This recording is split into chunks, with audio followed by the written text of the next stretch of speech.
Season's greetings. It is often said that more Jamaicans live outside our borders than within. It was a great pleasure to connect with you, our supporters and members of the diaspora in the US and the UK in July and October this year.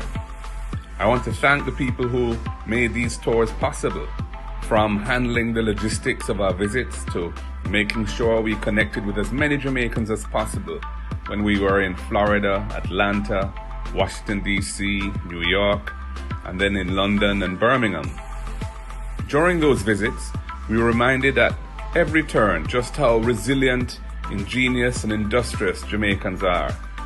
Whether as elected officials, business owners and managers, scholars, civil servants, or workers across all sectors of the economy, Jamaicans in the diaspora continue to set an example of what excellence looks like. The many success stories and ideas we shared in our discussions reinforce my belief that working together, we can really make a difference for Jamaica. And we, the leaders in Jamaica, have to do more than just recognize the contribution of the diaspora to our development as a nation.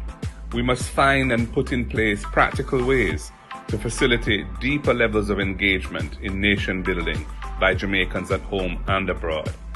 I am therefore committed towards more fulsome diaspora representation and participation in our democracy. As you know, we have started by formally taking the decision as a party to allow Jamaicans in the diaspora to become members and participate in building our noble movement. We will finalize the operational details of this in the coming year.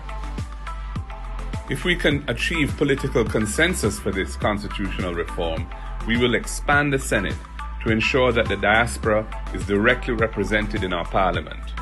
We will also encourage your inclusion on public boards where you have the skills and experience to add value and you desire to serve.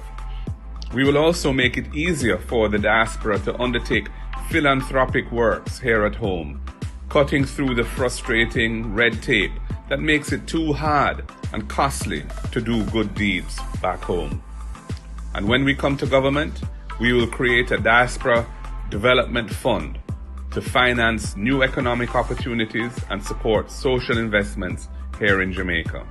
To the old and new friends and family I met on our tours, I want to say thank you again for the warm welcome, the heartwarming stories, the innovative ideas that we discussed, and the powerful call to action.